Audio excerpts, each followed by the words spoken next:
যে দাদারা বিয়ে করেছে তারাই জানে বউ পুষতে কি খরচা রে ভাই। আবার বলে আমার বোন বেড়াতে আসবে, বাজারে গিয়ে ভালো মন্দ বাজার করে নিয়ে আসবে। কি করি রে ভাই, আগে জানলে মেয়েদেরকে বিয়ে করতাম না, ভয়ে ব্যথা ছেলেকে বিয়ে করতাম, নাহলে একটা হিজড়াকে বিয়ে করতাম।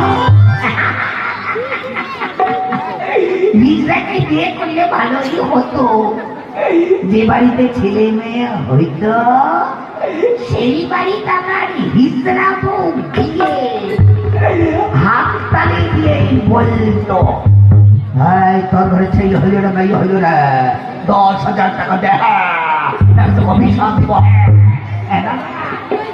আর হিজড়াকে অভ্যাস জানেন তো, যদি টাকা পয়সা না দিতে পারে